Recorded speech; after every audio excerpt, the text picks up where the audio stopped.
ለከ ኃይል ክብር ወስብሐት እስከ ለዓለም አማኑኤል አምላኬ አማኑኤል አምላኬ ሆይ ለአንተ ኃይል ይገባል፣ ጌታ ኢየሱስ ክርስቶስ ሆይ ለአንተ ኃይል ይገባል እያን እየሰገድን የምናደርገው መላእክት ሲያደርጉት ያየነውን ነው። መዝሙረ ዳዊት ምስባኮቹ የክርስቶስ መከራ እጅና እግሬን ቸነከሩኝ፣ ሐሞትና ከርቤን አጠጡኝ፣ ውሾች ከበቡኝ የሚለውን ዳዊት ቢናገረው ከታሪኩ ጋር የማይገጥም ግን በክርስቶስ ትርጉም ያገኘ በጣም ብዙ የመዝሙረ ዳዊት ትንቢቶች አሉ እና እነዚያ ሁሉ ይሰበካሉ፣ ምስባክ ሆነው ይዜማሉ፣ እየተሰገደ ሁሉ ይባላሉ።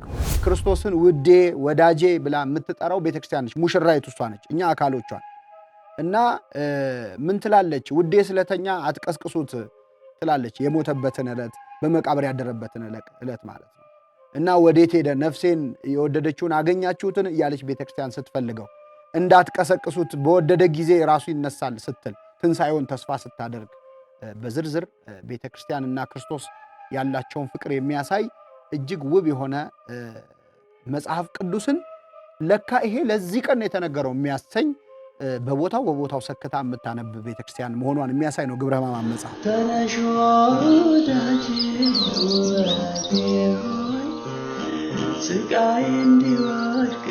መጽሐፈ ግብረ ሕማማት በቤተክርስቲያናችን በሰሙነ ሕማማት ወቅት የሚነበብ የሥርዓት መጽሐፍ ነው። ለአንድ ሳምንት የተዘጋጀ መጽሐፍ ነው። ለአንድ ሳምንት አገልግሎት የሚሰጥ በዓመት አንድ ጊዜ በሰሙነ ሕማማት ብቻ አገልግሎት ላይ የሚውል በገጽ ወደ 1089 አካባቢ የመጨረሻው ህትም በብፁዕ ቅዱስ አቡነ ማትያስ ዘመነ ፕትርክና የታተመው ማለት ነው 1089 ገጽ ይደርሳል። በጣም በጉልህ ነው የተሰራው እና ለአንድ ሳምንት የተዘጋጀ የሥርዓት መጽሐፍ ነው። ልክ መጽሐፈ ሰዓታት ዘሌሊት እንደሚባለው ሌሊቱን ሙሉ የሚጸለይ እንዳለው ይሄ ደግሞ የቀንንም የሌሊትም ሰዓታት የያዘ የሰሙነ ሕማማትን የጌታን መከራ የሚመለከት እጅግ በጣም ትልቅ መጽሐፍ ነው። ግብረ ሕማማት የሚለው ስም እንግዲህ ስያሜው ግብርና ሕማማት የሚሉ ሁለት ቃላት ናቸው። ግብር ማለት ስራ ነው። ሕማማት ደግሞ መከራዎች፣ ስቃያት የሚል ትርጉም አለው። ለየብቻ ስናየው እንግዲህ ግብር ተብሎ የተነገረው አምላካችን መድኃኒታችን ኢየሱስ ክርስቶስ በዚህች ምድር ላይ ሲመላለስ ያደረገው የማዳን ስራ ሁሉ ስራ ወይም ግብር ተብሎ ይጠራል። ራሱም በዚህ በዮሐንስ ወንጌል ምዕራፍ 17 ላይ ለመጨረሻ ጊዜ በጸለየው ጸሎት ግብረ ዘወሀብከኒ ፈጸምኩ፣ አባት ሆይ በምድር ላይ አድርገው ዘንድ የሰጠኸኝን ስራ ፈጸምኩ ብሎ ተናግሯል። እንደዚሁም ለሐዋርያቱ አባቴ የላከኝን ስራ አደርግ ዘንድ ይገባኛል ይል ነበር። አምላካችን ኢየሱስ ክርስቶስ በዚህ ምድር ላይ የተመላለሰበትን የማዳን ስራውን ስራ ወይም ግብር ተብሎ ይጠራል። ከነዚህ መካከል እንግዲህ የመጨረሻው ሳምንት ስራ የመሰቃየቱ መከራ የመቀበሉ ነው እና ግብረ ሕማማት የሚያሰኘው ያ ነው። የሕማማት የመከራዎች ወይም የስቃያት ስራ ማለት ነው። እንግዲህ ሕማማት የሚለው ቃል መከራዎች፣ ስቃያት ማለት ነው ወይም ህመሞች ማለት ነው እና ይህን ቃል ግን ስንናገር አንድ ማስጠንቀቅ የሚገባን ነገር አለ። ክርስቶስ ሕማማትን ተቀብሏል በትክክል ግን የስጋ ደዌ ወይም በሽታ አልታመመም። በቤተክርስቲያናችን ትምህርት ቅዱስ አትናቴዎስ የተባለው አባት በእንተ ስጋዌ ወይም ኦን ዘ ኢንካርኔሽን በሚለው መጽሐፉ ላይ እንደገለጸው ክርስቶስ የስጋ ህመም ወይም ደዌ አልገጠመው። ምክንያቱም ደዌ የመጣው ሌላ በሽታ የመጣው ከጉስቁልና ከባህሪ መጎስቆል በኋላ ነው፣ አዳምና ሔዋን ከወደቁ በኋላ። በዚህ በትንቢተ ኢሳይያስ ምዕራፍ 1 ላይም ስጋ ሁሉ ለበሽታ ሆኗል፣ ለደዌ ሆኗል የሚል ቃል ተጽፎ እናገኛለን። ስለዚህ አምላካችን ኢየሱስ ክርስቶስ በስጋ በሽታ ወይም በስጋ ደዌ አልታመምም፣ ከጉስቁልና በኋላ ነው የመጣው። የአዳምና ክርስቶስን ከሚጠራባቸው ስሞች አንዱ ሁለተኛው አዳም የሚል ስም ነው። ክርስቶስ ዳግማዊ አዳም ወይም ሁለተኛው አዳም ለምን ይባላል ቢባል አዳም በገነት እያለ ከውድቀቱ በፊት ወይም የባህሪ መጎስቆል ከደረሰበት ጊዜ በፊት የነበረው ንጽህና አለ፣ የተፈጥሮ ማለት ነው። ያንን ንጽህና ድጋሚ የተመለሰለት በክርስቶስ ነው። ስለዚህ ክርስቶስ አዳም ከመውደቁ በፊት የነበረውን አካል ይዞ ነው ሰው የሆነው። በዚህ ምክንያት አዳም በገነት እያለ አይታመምም ነበር። ዳግማዊ አዳም ሁለተኛው አዳም ክርስቶስ በምድር ላይ በነበረ ሰዓት ህመም ደዌ አልገጠመውም ነበር ምንለው በዚህ ምክንያት ነው። አዳምና ሔዋን አይታመሙም ነበር። ምናልባት አሁን እዚህ ምድር ላይ ሆነን እንዴት ሳይታመሙ ይቀራሉ ብለን ለማመን ያስቸግረናል። ምክንያቱም እኛ የሚታመም የሚደክም ስጋ ነው የለበስነው። እንዲህ የማይሆን ስጋ ያለ አይመስለንም። ቅዱስ ጎርጎርዮስ ዘኑሲስ ይላል እነሱም የወደቁት በዚህ ምክንያት ነው ይላል። እነሱም ገነት እያሉ እንደዚህ አይነት የሚታመም ስጋ መኖሩን አያምኑም ነበር፣ አይገምቱም። እንዴት ሊኖር ይችላል? ስጋ እንዴት ሊታመም ይችላል ይላሉ። ልክ እኛ አሁን ስጋ እንዴት ላይታመም ይችላል እንደምንለው ብሎ ቅዱስ ጎርጎርዮስ ዘኑሲስ አንቀጸ ብፁዓንን ባስተማረበት ቦታ ገልጾታልና ሕማማት ሲባል ክርስቶስ በሽታ ደዌ ታመመ ማለት አይደለም። ስያሜው የተቀበለውን መከራ ስቃይ ነው የሚያሳየው። ታዲያ ይህ ከሆነ በትንቢተ ኢሳይያስ ምዕራፍ 53 ላይ ቅድም በጠቀስነው ጥቅስ የሕማም ሰው ደዌንም የሚያውቅ ለምን አለው የሚለውን ስንመለከት ነቢዩ ኢሳይያስ እዛው የሕማም ሰው ደዌን የሚያውቅ ይልና መልሶ በእውነት ደዌያችንን ተቀበለ ሕማማችንንም ተሸክሟል ይላል። የሕማም ሰው ያሰኘው የእኛን ሕማም ተሸክሞ ነው። ደዌ የሚያውቅ ያሰኘው ደግሞ የእኛን ደዌ የእኛን ኃጢአት መሸከሙን ነው የሚያሳየው። እና ሕማማት ሲባል ክርስቶስ ስለ ሰው ልጅ ፍቅር የተቀበለውን መከራ ስቃይ የሚያሳይ ነው እንጂ ክርስቶስ ታሟል ወይም በበሽታ በደዌ ተይዟል ማለት አይደለም። ለዚህ ነው ቤተክርስቲያናችን በዕለተ ዓርብ በዜማ ከምትላቸው ነገሮች አንዱ ነአምን ነአምን ነአምን ሕማሞ ለዘኢያሐምም፣ የማይታመመውን ሕማሙን እናምናለን ትላለች። የማይታመመውን ሕማሙን፣ ከዛ ደግሞ የማይሞተውን ሞቱን እናምናለን ትላለች። የማይሞተው ሞተ ትላለች፣ የማይታመመው ታመመ ትላለች። እና ከዚህ አንጻር ነው እንግዲህ ግብረ ሕማማት የሚለው ስያሜ የክርስቶስ የሕማም የመከራ እና የተቀበላቸው ልዩ ልዩ ስቃያት የተገለጡ ስራዎችን የሚያሳይ መጽሐፍ ማለት ነው። እንግዲህ ይህ ዝግጅት የመጽሐፍት ዳሰሳ ዝግጅት እንደመሆኑ ግብረ ሕማማት የሚለውን መጽሐፍ ከታሪኩ በመነሳት መመልከት ያስፈልገናል። እንግዲህ ግብረ ሕማማት የሚለው መጽሐፍ በቤተክርስቲያናችን አሁን ባለው ቅርጽ አገልግሎት ላይ ከመዋሉ በፊት ከሐዋርያት ዘመን ጀምሮ ሲዋረድ የመጣ የራሱ ትውፊት የራሱ ታሪክ ያለው ነው።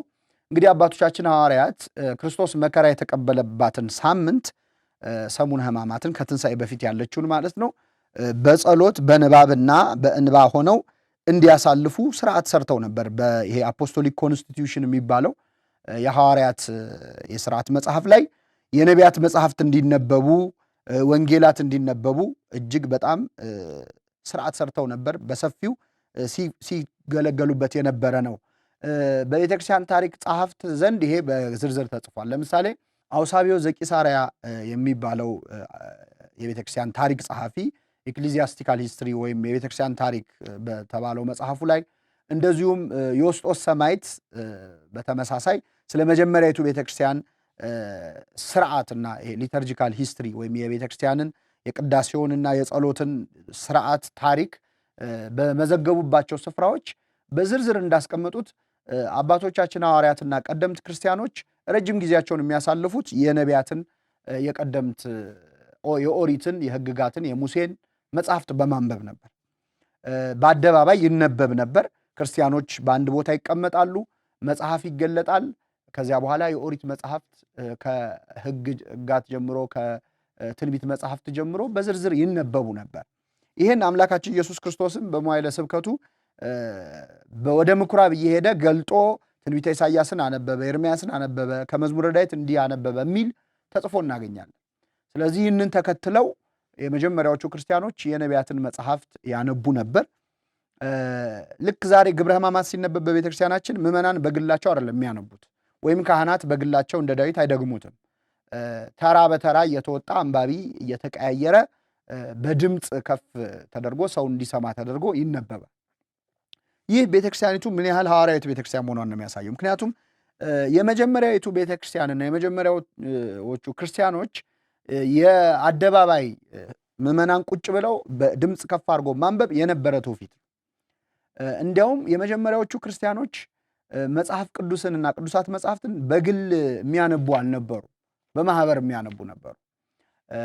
ይህንን በመልእክታተ ጳውሎስ በብዙ ቦታ ታገኛላችሁ። ለምሳሌ ይህቺ መልእክት እናንተ ዘንድ ትነበብ፣ ከእናንተ ዘንድ ከተነበበች በኋላ ወደ ሎዶቅያ ወስዳችሁ አስነብቧት፣ በሎዶቅያ ያለውን መልእክት ተቀብላችሁ ደግሞ እናንተ ጋር በማህበር አንብቡት እያለ ቅዱስ ጳውሎስ ሲያዝ እናገኛለን። አሁን ዛሬ ግብረ ሕማማት ሁላችን እየሰማን የምናነበው እንግዲህ ልክ እንደ መጀመሪያዊቱ ቤተክርስቲያን ነው ማለት ነው። እና ለሆሳስ ማንበብም ራሱ አልተለመደም። ለምሳሌ ይሄ በጥንት ዘመን የነበረውን ታሪክ የሚያሳይ ነው። በቤተክርስቲያን ብቻ አይደለም፣ በግል ማንበብ። አሁን እኛ ስናነብ መጽሐፍ ይዘን በለሆሳስ እናነባለን። በመጀመሪያዊቱ ቤተክርስቲያንም ሆነ በጥንታውያን አንባቢዎች ዘንድ ግን ጮክ ብሎ ማንበብ ነበር የነበረው ልማድ። ልክ ዛሬ ግብረ ሕማማት ሲነበብ እንደሚነበበው ጮኸው ነበር የሚያነቡ። ለምሳሌ በሐዋርያት ሥራ ምዕራፍ 8 ላይ ኢትዮጵያዊ ጃንደረባን ፊልጶስ የተባለው ዲያቆን እንዲያጠምቀው እንዲያስተምረው መንፈስ ቅዱስና የእግዚአብሔር መልአክ ነግረውት ሄዶ ነበረ።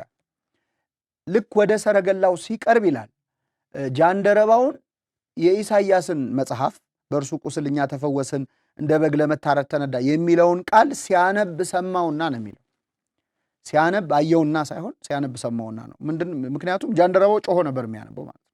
ስለዚህ መጀመሪያዎቹ ክርስቲያኖች ጮሆ የማንበብ ልማድ ነበራቸው።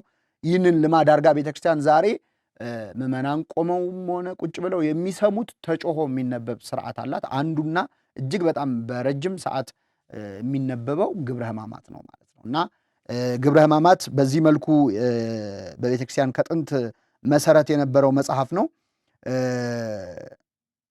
ይህንን ይመስላል። እንግዲህ ወደ ሐዋርያት ዘመን ጀምሮ ወዳለው ታሪክ ስንመጣ እንግዲህ ግብረ ሕማማት የሕማማትን ሳምንት ሐዋርያትና ክርስቲያኖች የነቢያትን መጽሐፍት እያነበቡ በጾም በጸሎት ነበር የሚያሳልፉት። ዝም ብሎ እየተበላ እየተጠጣ የሚነበብ መጽሐፍ አይደለም ግብረ ሕማማት። በሕማማት ሳምንት ጽኑ ጾም የሚደረግበት ሳምንት ነው። ሐዋርያት በቀኖናቸው ቅድም ያልነው አፖስቶሊክ ኮንስቲቱሽን የሚባለው በ40ኛው ትእዛዝ ላይ ሰሙነ ሕማማትን ማንኛውም ክርስቲያን እንዲጾም ታዞ ነበረ። ጨረቃ እስክትወጣ ድረስ አምሽቶ እንዲጾም በጽኑ አዘው ነበር። መጾም ያልቻለ ደዌ የከለከለው ወይ ደግሞ ምናልባት ከሀገር ርቆ ወቅቱ ሰሙነ ሕማማት መሆኑን ባህር ሐሳብ አውጥቶ ማወቅ ያልቻለና ሰሙነ ሕማማትን ሳይጾም የቀረ ክርስቲያን ይህችን ሳምንት ካልጾማት በቃ አልፎኛል ብሎ እንዲተው አይደለም የሚያዘው የቤተክርስቲያን ስርዓት። ከበዓለ ሀምሳ በኋላ ይችን ሳምንት አስቦ እንዲጾም ነው ለአንድ ሳምንት ማለት ነው። በዚህ ደረጃ ነው ቤተክርስቲያን ይህንን ሳምንት የያዘችው እና እየተነበበ በጾም የሚነበብ በስግደት የሚነበብ በእንባ የሚነበብ መጽሐፍ ነው ግብረ ሕማማት። እንግዲህ በግብረ ሕማማት በዜማም ከሐዋርያት ዘመን ጀምሮ የዜማው ስርዓት እንደየሀገሩ እንደየሁኔታው ይለያይ እንጂ የአምላካችን የኢየሱስ ክርስቶስን መከራ እያሰብን እየወደቅን እየተነሳን የምንሰግድበት ለአንተ ኃይል ክብር ምስጋና ይገባሃል፣ ለከ ኃይል ክብር ወስብሐት አማኑኤል አምላኬ ለከ ኃይል እያልን በዜማ የምንልበት ሳምንት ነው። ይሄ ከሐዋርያትም ከመላእክትም የተማርነው ነው።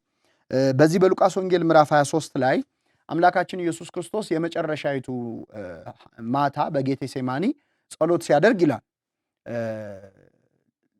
ወዙ እንደ ደም ነጠብጣብ ነበር ይላል። ተጨንቆ ይጸልይ ነበር አምላካችን። በዚያ የጭንቅ ሰዓት የሚያበረታው መልአክ ታየው ይላል። እንግዲህ ልብ አድርጉ፣ ክርስቶስን የሚያበረታው መልአክ ታየው ይላል። በአንድ ወገን መላእክት ምን ያህል ጠቃሚ በሕይወታችን አስፈላጊ ለመሆናቸው ትምህርት ይሰጠናል። እንኳን እኛ ክርስቲያኖች ቀርቶ ራሱ ክርስቶስ እንኳን መልአክ ሊያበረታው ታየው ተብሏል። መላእክት ምን ያህል አስፈላጊ መሆናቸውን ያሳያል። ግን አበረታው የሚለው ቃል ትንሽ ለመቀበል ይከብዳል። አባታችን አባ ጊዮርጊስ ዘጋስጫ መጽሐፈ ምስጢር በተባለ ድርሰቱ ቅዱስ ሉቃስን ይጠይቀዋል። ባለመድኃኒቱ ሉቃስ ወይ ክርስቶስን መልአክ አበረታው ስትል ምን ማለትህ ነው? የአምላክነቱ ኃይል ከመልአኩ ኃይል አይበረታም ወይ? የሚያበረታው የሚፈልግ ከሆነ አምላክነቱ አይበቃም ወይ? እና ሉቃስ ወይ ባለመድኃኒቱ ይህ ነገር አስጨንቆኛልና እባክህ በመድኃኒት ተኩሰህ ይህን ቁስሌን አድንልኝ፣ ትርጓሜውን ንገረኝ፣ ምን ማለት ነው ብሎ ይጠይቀዋል አባታችን አባ ጊዮርጊስ። ከዛ በመንፈስ ቅዱስ ተቃኝቶ ራሱ ያብራራዋል። ሲያብራራው ምን ይላል? ቅዱሳን መላእክት አበረቱት ማለት ክርስቶስ በተጨነቀ ሰዓት ለአንተ ኃይል ክብር ይገባሃል እያሉ ሰገዱለት ማለት ነው። እና አሁን ዛሬ ለከ ኃይል ክብር ወስብሐት እስከ ለዓለም አማኑኤል አምላኬ አማኑኤል አምላኬ ሆይ ለአንተ ኃይል ይገባል፣ ጌታ ኢየሱስ ክርስቶስ ሆይ ለአንተ ኃይል ይገባል እያን እየሰገድን የምናደርገው መላእክት ሲያደርጉት ያየነውን ነው። ዮሐንስ ራእይ ምዕራፍ 5 ከቁጥር 12ም ላይ የታረደው በግ ይላል ኃይልና ባለጠግነት ጥበብም ብርታትም ክብርም ምስጋናም ሊቀበል ይገባዋል ይላል። የታረደው በግ ኃይል ክብር ይገባዋል። ስለዚህ ለታረደው በግ ለክርስቶስ ለአንተ ኃይል ይገባሃል፣ ክብር ይገባሃል፣ ምስጋና ይገባሃል እያለች ቤተክርስቲያን ከነ ልጆቿ የምትሰግደው ይህንን መነሻ አድርጋ ነው። እና ግብረ ሕማማት እና የሕማማት ስርዓት በሐዋርያት ዘመንና በቀደመው አበው ዘመን እንዲህ ያለ መጽሐፍ ቅዱሳዊ ምንጮች ያሉት መጽሐፍ ነው ማለት ነው። እንግዲህ ግብረ ሕማማት መጽሐፍ ቅዱሳዊ መነሻው ይሄ ነው ካልን አሁን የያዘውን ቅርጽ ይዞ ወደኛ እንዴት ሊደርስ ቻለ የሚለውን ታሪካዊ አመጣጡን አብሮ ማየት ያስፈልጋል። እንግዲህ ከሐዋርያት ዘመን ጀምሮ የነበረውን ግብረ ሕማማት ያሰባሰቡት አሁን የያዘውን ቅርጽ ያስያዙት በእኛ ግብረ ሕማማት ላይ ስማቸው የተጠቀሰው ገማልያልና ኤንፎንስ የሚባሉ ሰዎች እንደሆኑ ተመዝግቦ እናገኛለን። ከዚያ በኋላ በግብፅ ቤተክርስቲያን በፓትርያርክነት ተቀምጦ የነበረ አባ ገብርኤል የተባለ አባት እንደዚሁ ግብረ ሕማማትን ከአስቄጥስና ከመሳሰሉት የግብፅ የበረሃ ገዳማት አባቶች ጋር በመሆን በማሰባሰብ አሁን የያዘውን ቅርጽ እንዳስያዘው ግብረ ሕማማት ራሱ በመቅድሙ ይናገራል። ወደ እኛ ሀገር የመጣበትን ሁኔታ ደግሞ ራሱ ግብረ ሕማማት መጽሐፉ ላይ በግልጽ ተጽፏል። ከአረብኛ ወደ ግዕዝ የተረጎመው አባ ሰላማ ካል ወይም ብርሃነ አዜብ ይለዋል መጽሐፉ። እዛው ግብረ ሕማማት ላይ የአብርሃምና ይስሐቅን ትረካ ሲጨርስ የአርብ መዓልት የ3 ሰዓት ንባብ ማለት ነው። እዚያ ላይ ይህንን የተረጎመልን ከአረብኛ ወደ ግዕዝ አባ ሰላማ ሁለተኛ ነው ይላል። እንግዲህ ከ1340 እስከ 1380 አካባቢ የነበረ ነው ማለት ነው። እና እንግዲህ ከ13ኛው ከ14ኛው ክፍለ ዘመን ጀምሮ በእኛ ቤተክርስቲያን ግብረ ሕማማት አሁን የያዘውን ቅርጽ ይዞ ተተርጉሞ ነበር። ይሁንና ኢትዮጵያውያን ሊቃውንት ደግሞ ከግብፅ ተተርጉሞ የመጣውን ከአረብኛ ተተርጉሞ የመጣውን ወደ ግዕዝ ከመጣ በኋላ የራሳቸውን ብዙ ማሻሻያዎችና ጭማሪዎች የስርዓት ቅርጽ አስይዘውታል። የኛ ሊቃውንት ለየት የሚያደርጋቸው ተተርጉሞ ሲሰጣቸው የቀረጹትን የሰሙትን ዝም ብሎ መድገም ሳይሆን የራሱን መልክ ይሰጡታል። ይሄ በራስ መተማመናቸውን የእውቀታቸውንም ጥልቅ ነው የሚያሳዩ። ስም ሳይቀር ይተረጉማሉ የኛ ሊቃውንት። የውጭ ስም ሲመጣ ለኛ ለንባብ በሚመች መልኩ ስሙን ይቀይሩታል። በዚህ ደረጃ ነው የኛ ቤተክርስቲያን ሊቃውንት የትርጓሜ አዶፕሽን የሚባለው እንዳለ ተቀብለው በራሳቸው መንገድ ሐሳቡን የመግለጽ አቅም አላቸው። እና ስለዚህ የኛ ግብረ ሕማማት ላይ ብዙ ኢትዮጵያዊ ድርሰቶችም እና ስርዓቶች ሌሎች ጋር የሌሉ ነገሮች አሉት። ግን ዩኒቨርሳሊቲው ቤተክርስቲያን ኩላዊት ናት ብለን ስለምናምን ደግሞ ከሐዋርያት የተቀበልነው ተመሳሳይ ስርዓት ደግሞ የሚበዛውን እጅ በግብረ ሕማማት መጽሐፍ ላይ አለ። እንግዲህ በ14ኛው ክፍለ ዘመን ከመጣ በኋላ ግብረ ሕማማት ለ600 ዓመታት በብራና ሲተላለፍ የቆየ መጽሐፍ ነው ግብረ ሕማማት። ከዚያ በኋላ በ1942 ዓመተ ምህረት መምህር ወልደ ሚካኤል ብርሃነ መስቀል ይባሉ የነበሩ በኋላ ብፁዕ አቡነ ሉቃስ በእሳቸው አቅራቢነት አማካኝነት ይህ በብራና ሲተላለፍ የነበረው የግብረ ሕማማት መጽሐፍ ታተመ ማለት ነው በብፁዕ ቅዱስ አቡነ ባስልዮስ ዘመነ ፕትርክና። ከዚያ በኋላ ደግሞ ግዕዙና አማርኛውን አንድ ላይ በማድረግ ደግሞ ምዕመናን አማርኛውንም ሲሰሙ ነው። አንድ ሰው ካልሰማው ለጸሎቱ እንዴት አሜን ይላል እንዳለ ቅዱስ ጳውሎስ ግብረ ሕማማቱ ሙሉ በሙሉ በግዕዝ መነበቡ የግዕዙን ሙያና የግዕዙን ንባብ ስልት ቢያሳድገውም በአንጻሩ ደግሞ ግዕዝ የማያውቀውን ሰው ባይተዋር እንዳያደረገውና ስለ ሕማሙ ስለ ክርስቶስ መከራ የሚነገረው ነገር ከልቡ እንዳይገባ እንቅፋት እንዳይሆን አስበው አባቶቻችን ሊቀ መዘምራን ላይ ከማርያም ወልደ ኢየሱስ በተባሉ አባት አዘጋጅነት ተርጓሚነት በብፁዕ ቅዱስ አቡነ ጳውሎስ ዘመነ ፕትርክና አማርኛና ግዕዝ ሆኖ አሁን ያለውን ቅርጽ ይዞ ታትሟል ማለት ነው። ወደ ግብረ ሕማማት ይዘት እንግዲህ የመጨረሻው ልንመለከተው የሚገባው እንደ መጽሐፍ ዳሰሳ መጽሐፉ ይዘቱ ምንድን ነው? እንግዲህ 1189 ገጽ ይዘቱ ምን እንደሆነ ዘርዝሮ በዚህ ሰዓት መጨረስ አይቻልም። ግን ቢያንስ ቅርጹን ማሳየት ይቻላል። ግብረ ሕማማትን ቅርጹን ለመረዳት በሁለት ልንከፍለው እንችላለን። አንደኛው ምንባባቱን ነው። ሁለተኛ ደግሞ መጽሐፉን መነሻ ያደረጉ ስርዓቶችን። የመጀመሪያው እንግዲህ ግብረ ሕማማት ብዙ አይነት ምንባባት ያሉት መጽሐፍ ነው። አንድ መጽሐፍ ብቻ አይደለም። ግብረ ሕማማት ምንባባት ውስጥ ሰፊውን ድርሻ የሚይዘው መጽሐፍ ቅዱስ ነው። 10ው መጽሐፍት ወይም ስሮች ተብለው የሚጠሩት መጻሕፍት የማንኛውም መንፈሳዊ መጽሐፍ ወላጅ የሆኑት እናት የሆኑት መጽሐፍ ቅዱስ በሚባለው መድበል ውስጥ ያሉት መጽሐፍት ናቸው። የነቢያት፣ የሐዋርያት፣ ወንጌላት፣ መልእክታት ማለት ነው። እና መጽሐፍ ቅዱስ በግብረ ሕማማት የሚበዛውን ክፍል ይይዛል። የመጀመሪያው ኦሪት ነው የሚነበበው። ምናልባት ይህች ቤተ ክርስቲያን የክርስቶስን ስቃይ በምታስብበት ሳምንት ኦሪት የምታነበው መቼ አዲስ ኪዳን ልታነብ ነው ሊል ይችላል አንድ ሰው ከላይ ሲመለከተው። ግን ይሄ ኦሪትና ነቢያት ምን እንደሆኑ ካለመረዳት የሚነሳ ነው። አምላካችን ኢየሱስ ክርስቶስ ስለ መሰቀሉ ስለ መከራው ባስተማረበት ስፍራ ሁሉ ማስረጃ ሆኖ ይጠቀስ የነበረው ኦሪትና ነቢያት ናቸው። በዚህ በኤማሁስ መንገድ ሲጓዙ የነበሩ አርድእቱን ክርስቶስ ሲያስተምራቸው ምንድነው ያለው? ሐዋርያት ሥራ ምዕራፍ 24 ከቁጥር 44 ላይ ከእናንተ ጋር ሳለው በሙሴ በሕግ በነቢያት በመዝሙራትም ስለ እኔ የተጻፈው ሁሉ ይፈጸም ዘንድ ይገባላል። ስለዚህ ሕግም ነቢያትም ኦሪትም መጽሐፍት ሁሉ የሚናገሩ ስለ ክርስቶስና ስለ መከራው እና ስለ ስቅለቱ ማውራት የሚቻለው ከኦሪት መጽሐፍት ጋር ነው እንጂ ክርስቶስ በተሰቀለ ጊዜ እኮ አዲስ ኪዳን አልጻፈም። እና ሐዋርያቱንም ክርስቶስ ለማስረዳት ይጠቀምበት የነበረው ማስረጃ ኦሪት ላይ እንዲህ ተብሎ የለ ወይ ስለኔ በዳዊት በመዝሙሩ በነቢዩ ኢሳያስ በኤርምያስ እንዲህ አልተባለም ወይ እየተባለ ማስረጃ ሆኖ የሚቀርቡት የኦሪት መጽሐፍት ነበሩ። ሁሉም የብሉይ ኪዳን ታሪኮች በአዲስ ኪዳን መነጽር ሆነን ስንመለከታቸው የሚናገሩት ስለ ክርስቶስ። ማንኛውንም የቀደመ ነቢይ ታሪክ ብናነሳ የክርስቶስን ስቃይ የማያሳይ ታሪክ ያለው ነቢይ የለም። ስለዚህ የኦሪት መጻሕፍት ይነበባሉ። የእስራኤል ከግብፅ መውጣት ይነበባል። እኛ ከሲኦል የወጣ ነው በክርስቶስ መከራ ስለሆነ።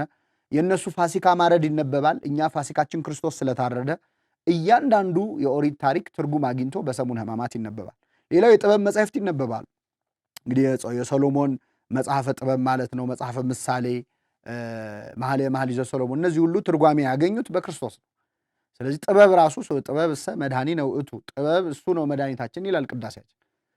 ቅድስት ጥበብ ተብሎ ይጠራል ክርስቶስ። እንደውም ሃጊያ ሶፊያ የሚባል በዛሬዋ ቱርክ በትናንቷ ቁስጥንጥንያ ትልቅ ቤተ መቅደስ ነበር፣ የባለወልድ ቤተ መቅደስ። ሃጊያ ሶፊያ ማለት ቅድስት ጥበብ ማለት ነው። ሶፊያ ጥበብ ነው።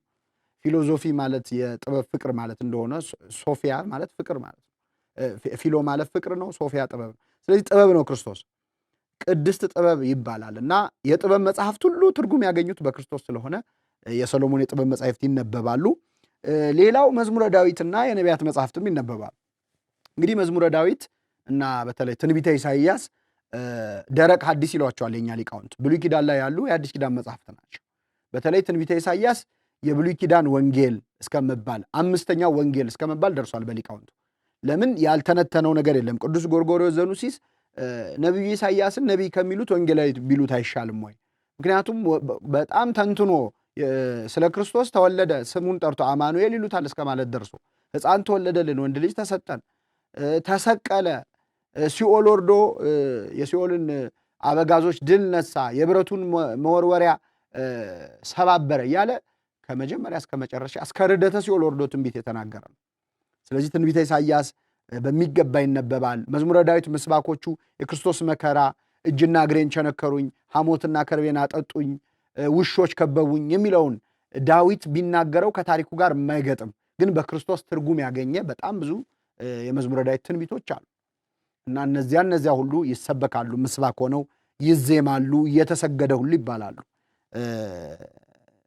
እና እጅግ የመጽሐፍ ቅዱስ ክፍሎች በሚገባ የሚተነተኑበት ክፍል ነው። የመጀመሪያው የግብረ ሕማማት የምንባባት ክፍል ማለት ነው። በቀዳም ስዑር ደግሞ የሚነበበው ከሲኦል ከመውረዱና የሲኦል ነፍሳትን ከማውጣቱ ጋር የተያያዘ ስለሆነ 3 ደቂቅ እሳት ውስጥ ገብተው የወጡበት ታሪክ የአናንያ አዛርያ ሚሳኤል ማለት ነው። 6 ጊዜ መላልሰው እሳት ውስጥ ዘምረው ነበረ። የእነሱ ዝማሬ ሁሉ ይዘመራል፣ ይነበባል በቤተ መቅደስ። ለምንድን ነው የሚደረገው? እነሱ እዛ እሳት ውስጥ ሆነው ሳይቃጠሉ ወጥተው እንደዘመሩ በሲኦል ያሉ ነፍሳትን በ6ኛው ሺህ ክርስቶስ እንዴት እንዳወጣቸው ስለሚያሳይ ነው። ሶስና ከደረበናት ከአይሁድ መምህራን እጅ እንዴት እንደዳነች እኛም ነፍሳችን እንዴት እንደወጣች ከወጥመድ እንዴት ተሰብሮ እንደዳንን ለማሳየት እኮ ነው የሶስና ታሪክ ይነገራል። መኃልየ ዘሰሎሞን ይነበባል፣ ትርጉም ያገኛል። የቤተ ክርስቲያን የክርስቶስን የሙሽርነት ንግግር ቤተ ክርስቲያን መኃልይን የምታነበው ክርስቶስን ውዴ ብላ የምትጠራበት ቀን ቀዳም ስዑር ነው። እኛ እንደ ግለሰብ ውዴ አንለውም። በእኛ ቤተ ክርስቲያን ስርዓት ክርስቶስን ውዴ ወዳጄ ብላ የምትጠራው ቤተ ክርስቲያን ነች። ሙሽራይቱ እሷ ነች፣ እኛ አካሎቿን እና ምን ትላለች? ውዴ ስለተኛ አትቀስቅሱት ትላለች። የሞተበትን ዕለት በመቃብር ያደረበትን ዕለት ማለት ነው። እና ወዴት ሄደ? ነፍሴን የወደደችውን አገኛችሁትን እያለች ቤተክርስቲያን ስትፈልገው እንዳትቀሰቅሱት በወደደ ጊዜ ራሱ ይነሳል ስትል ትንሣኤውን ተስፋ ስታደርግ በዝርዝር ቤተክርስቲያንና ክርስቶስ ያላቸውን ፍቅር የሚያሳይ እጅግ ውብ የሆነ መጽሐፍ ቅዱስን ለካ ይሄ ለዚህ ቀን የተነገረው የሚያሰኝ በቦታው ሰክታ የምታነብ ቤተክርስቲያን መሆኗን የሚያሳይ ነው ግብረ ሕማማት መጽሐፍ። ስለዚህ ወንጌሉም እንደዚሁ ይነበባል። ከመጽሐፍ ቅዱስ ክፍል ይሄ ነው። ሁለተኛው ምንባባት ውስጥ የምናገኘው አዋልድ መጽሐፍት ነው። በግብረ ሕማማት ከኦሪት ከነቢያትና ከወንጌል በተጨማሪ አዋልድ መጻሕፍት በሚገባ ይነበባሉ። የትርጓሜ መጻሕፍት ይነበባሉ። ለምሳሌ ብሉይ ኪዳን ይነበባል ካልን ዝም ብሎ ብሉይን አንብቦ አይተውም፣ ትርጓሜውን ይተነተናል። ለምሳሌ የአብርሃምና የይስሐቅ ያዕቆብ ታሪክ ከተነበበ ቅዱስ ያዕቆብ ዘስሩግ መጥቶ የአብርሃምን ታሪክ ይተረጉመዋል። ቅዱስ ዮሐንስ አፈወርቅ ይመጣል፣ ቅዱስ አትናቴዎስ ይመጣል፣ ኤጲፋኒዎስ ይመጣል፣ ቄርሎስ ይመጣል። እየመጡ ይተነትኑታል፣ ያብራሩታል ማለት ነው። ድህረ ወንጌል አለ። ወንጌል ከተነበበ በኋላ ወንጌሉን ደግሞ የሚያብራራ ወንጌሉን ወደ ጸሎት የሚቀይር ነገር አብሮ አለ። ድህረ ወንጌል አልፎ ቅዱስ ስምዖን ዘአምድ የተባለው አባት ደግሞ እያንዳንዱን ወንጌል ወይም ክስተት ተከትሎ የጸለየው ጸሎታል። ጌታ ተቸነከረ ከተባለ አቤቱ በችንካርህ የኃጢአት ችንካሬ ንቀልልኝ ይላል። የእሾህ አክሊል ደፋ ካለ የኃጢአት እሾህን ከኔ ንቀልልኝ ብሎ ደግሞ በአንጻር ይጸልያል እያንዳንዱን። ስለዚህ የስምዖን ዘአምድ ጸሎቶች ደግሞ ከእያንዳንዱ ምንባብ ጋር ተከትለው ይመጣሉ። እነዚህ አዋልድ መጽሐፍት ይነበባሉ። የአባ ሕርያቆስ ለሃ ማርያም የእመቤታችንን እንባ እጅግ ድንቅ በሆነ መንገድ አስቀምጦታል።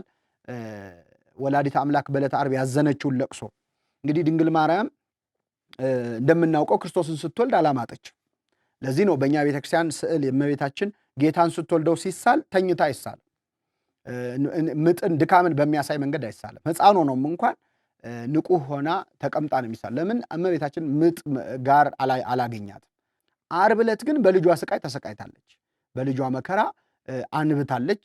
እያንዳንዱ ችንካር በክርስቶስ እጆቹ ሲገባ በእሷ ልብ ውስጥ ሐዘን ይቸነከር ነበር። በአንቺም በነፍስሽ ሰይፍ ያልፋል የተባለችው ለዚህ ነው።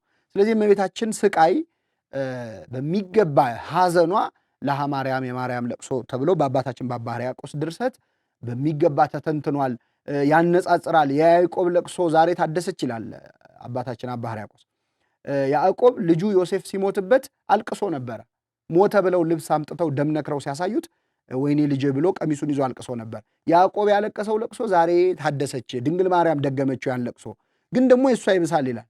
ያዕቆብ ልጁ ሲሞት አላየም። ዮሴፍ ሞተ አሉት እንጂ መሞቱን አላየም። ድንግል ማርያም ግን ሲሞት ሲገረፍ ቆማ አይታለች። ያዕቆብ ቢያንስ ልብሱን አምጥተው እንካ ብለው ሰጥተውታል። ድንግል ማርያም ግን ልብሱን እንኳን አልሰጧትም። ልብሱን ቀደው ተካፈሉ፣ በቀሚሱ ላይ ዕጣ ተጣጣሉ ተብሎ ተጽፏል። ስለዚህ የእሷ ለቅሶ ይብሳል። ያዕቆብ ቢያንስ ሌሎች ልጆች አሉት፣ ድንግል ማርያም ግን አንድ ልጇ ነው እያለ የእሷን እንባ ከያዕቆብ እንባ ጋር አነጻጽሮ የሚጸልይበት እጅግ ጥልቅ የሆነ ድርሰት አለ የአባታችን የአባ ሕርያቆስ። እሱ በግብረ ሕማማቱ ይነበባል። ስለ እያንዳንዱ ታሪክ ከተነበበ በኋላ ያንን እንድንዘከረው እንድንመሰጥበት፣ ይሄ ኮንቴምፕሌሽን የሚባለው ወደ ልባችን እንድናስገባው የሚያደርጉ ጸሎቶችና ማብራሪያዎች በዛው በግብረ ሕማማቱ በእውነት እንደው ልብ ብሎ ለሰማው እጅግ ቤተ ክርስቲያኒቱ ምን ያህል መጽሐፍ ቅዱስን እንደምትኖረው እንደምትመሰጥበት እንደምትራቀቅበት የሚያሳይ መጽሐፍ ነው ግብረ ሕማማት። ሌላው ተግሳጻት አሉት። ከመጽሐፈ መነኮሳት ከአረጋዊ መንፈሳዊ ከማር ይስሐቅ የተውጣጡ ምክሮች፣ ተግሳጻት አብረውታሉ። ሌላው ዶግማም አለ። ነገረ ሃይማኖትን ዶክትሪን የምንለውን የሚያሳይ ከሃይማኖት አበው የተውጣጣ ምንባባት አለ። ክርስቶስ ሞተ ካለ የማይሞተው ሞተ ማለት ምን ማለት ነው? ሞተም አልሞተም ማለት ምን ማለት ነው እያለ ራሱ ይተነትናል። ይሄ ከሃይማኖት አበው ከዲድስቅልያ ከሥርዓት መጽሐፍት በዚሁ በግብረ ሕማማቱ ተካቷል። የመጨረሻው ተአምራትና ገድላት በግብረ ሕማማት ላይ ያሉ ተአምረ ኢየሱስና ተአምረ ማርያም ሰፊውን ድርሻ ይዛሉ። ከሕማሙ ጋር የሚሄድ ክፍል የሆኑትን ተአምረ ማርያም፣ ተአምረ ኢየሱስ ይነበባል። ስንክሳር ይነበባል። የዜማ መጽሐፍትም በቦታቸው የቅዱስ ያሬድ ድርሰቶች፣ ጾመ ድጓ፣ መዋሲት፣ ምዕራፍ በዚህ በግብረ ሕማማት ላይ ቦታቸውን አገልግሎታቸውን ይይዛሉ። መልክዓ መልኮች አሉ፣ እንደ መልክዓ ሕማማት አይነት ማለት ነው። በአጠቃላይ በምንባብ ደረጃ እነዚህን ሁሉ ነገሮች የያዘ መጽሐፍ ነው። ወደ መጨረሻው ስንመጣ ግብረ ሕማማት ከምንባባት ውጭ ልዩ ልዩ ስርዓቶች ደግሞ አሉት። ለየት ያለ ስርዓት ቢያንስ 4 ስርዓቶች ውብ ስርዓቶች አሉት። አንደኛው የዕለተ ሆሳዕና ስርዓት ነው። በዕለተ ሆሳዕና ዑደት አለ። በ4 ማዕዘን ወንጌል ይነበባል። ቤተ መቅደሱን ካህናቱ እየዞሩ በልዩ ስርዓት የሚያነቡበት ስርዓት አለ። ያ የዑደቱ ስርዓት በግብረ ሕማማት ላይ ከነ ትእዛዙና ከነ ቅደም ተከተሉ ተጽፏል። ከቅዱስ ያሬድ ድርሰት ጋር ተውጣቶ ማለት ነው። ሌላው ሁለተኛው ከዑደቱና ከቅዳሴው በኋላ ደግሞ ጸሎተ ፍታት ይደረጋል። በዚህ በሕማማት ሳምንት ለሚሞቱ ሰዎች የሚደረግ ፍትሐት። ሌላው ደግሞ ለክርስቶስ ሞተ ለክርስቶስ የምንነሳ መሆናችንን የብሉይ ኪዳን ዘመን የሞት ዘመን መሆኑን ለማመልከት ጸሎተ ፍትሐት በሰፊው ይደረጋል። ይሄ ሰፊ ርዕሰ ጉዳይ ነው። ይሄ የሚገኘው ግብረ ሕማማት ላይ ነው የመጀመሪያው ስርዓት። ሌላ ሁለተኛ ግብረ ሕማማት ላይ ያለ ስርዓት የጸሎተ ሐሙስ ስርዓት ነው። ሕጽበት አለ፣ እግር የማጠብ ስርዓት። ክርስቶስ ተንበርክኮ ከሐዋርያቱ እግር ስር ሆኖ እግራቸውን ያጠበበትን ስርዓት አባቶቻችን ከቅዱስ ፓትርያርኩ አንስቶ ሁሉም ቀሳውስት ታናናሾቻቸውን፣ ልጆቻቸውን፣ ምዕመናኑን አጎንብሰው የሚያጥቡበት ስርዓት ይካሄዳል። ያንን ተከትሎ የሚዜም ዜማ የሚደርስ ቃለ እግዚአብሔር የራሱ አለው። ይሄ በዝርዝር በግብረ ሕማማት ላይ ተካቷል። የመጨረሻው የስቅለት ዕለት በዕለተ ዓርብ ደግሞ ልዩ ስርዓት አለው። የመቅደሱ አቀማመጥ እያንዳንዱ የክርስቶስን የዕለተ ዓርብ ስቃይ በሚያሳይ መልኩ ካለባበስ ጀምሮ አወጣጡ፣ አገባቡ ይሄ ራሱን የቻለ ሰፊ ትንታኔ የሚሰጥበት ነው። እንደ ቡክ ሪቪው ወይም እንደ መጽሐፍ ዳሰሳ ግን በአጭሩ ስንመለከተው በዕለተ ዓርብ እያንዳንዱን ሰዓት የፍርድ ላይ የቆመበት ጲላጦስ ፊት የቆመ ከሆነ ጊዜ የሰለስቱ ሰዓት፣ ጊዜ የስድስቱ ሰዓት፣ ጊዜ የተሳቱ ሰዓት እያለ ሰዓቱን ተከትሎ በሚጸለይ ጸሎትና ስግደት አብራው ቤተክርስቲያን ዓርብ ዕለትን አብራው ነው የምታሳልፈው ከክርስቶስ ጋር። በፍርድ የቆመበትን ሰዓት በዚህ ሰዓት ቆመ እያለች እየሰገደች፣ የተሰቀለበት ሰዓት ስቅለቱን፣ ነፍሱ ከስጋ የወጣችበትን የተለየችበትን ሰዓት ተከትላ እያንዳንዱን ስርዓት የምትይዝበት፣ የተገነዘበትን ሰዓት ካህናት የክርስቶስን የዕለተ ዓርብ የተገነዘውን ምሳሌ የሚሆን ይዘው በስርዓት ተሰርቶ ለብሶ ማለት ነው ካህናት ይዘው እግዚኦታ እያሉ እንደ ዮሴፍና እንደ ኒቆዲሞስ ሲገንዙ ያለቀሱትን ለቅሶ ልጆቿን ይዛ እየሰገደች የምታለቅስበት ጥልቅ ስርዓት አለው በዕለተ ዓርብ ማለት ነው። ከዚያ መጨረሻ የቀዳም ሱርም ስርዓት በዚሁ በግብረ ሕማማት ላይ ተጽፏል። እስከ ትንሣኤው ሌሊት ድረስ ያለው የሚካሄደው ስርዓት ግብረ ሕማማት ያካትታል ማለት ነው። በአጠቃላይ ግብረ ሕማማት የአንድ ሳምንት የሌሊትና የቀን የጸሎትን፣ የምንባብን፣ የስግደትን፣ የዜማን ስርዓት የያዘ መጽሐፍ ነው። መጽሐፉ ምን ይመስላል ነው እንጂ እያንዳንዱን ለመተንተንም ሆነ እንዲህ ይባላል ለማለት አንድ ሳምንት ይፈልጋል። መጽሐፉ በራሱ ቢያንስ አንድ ሳምንት ይፈልጋል። ስርዓቱ ሲፈጸም ግን ገብቶ የቻለ ሰው በዚህ አጋጣሚ እንደው እንደ ማሳሰቢያ ማስቀመጥ ያለብን የቻለ ሙሉ ሰሙነ ሕማማቱን እንደው ችግር ያጋጠመውና ሁኔታዎች ያልተመቻቹለት ሰው ደግሞ ቢያንስ በዕለተ ዓርብ የስቅለቱ ዕለት ውጭ ቁጭ ብሎ ከመስገድ ይልቅ ውስጥ ያለውን ስርዓት ገብቶ መመልከት እጅግ በጣም ወሳኝ ነው። ቤተ ክርስቲያንን ስናውቃት ነው ማንነቷን የምንረዳውና ነገረ ክርስቶስ በምን ደረጃ እንደሚተነተን እያንዳንዱ ስቃዩ በምን ደረጃ እንደሚዘከር ለማየት የምንችለው ገብተን ስንመለከት ነውና መጽሐፉ ይህን ለማድረግ እጅግ ወሳኝ ነው ማለት ነው።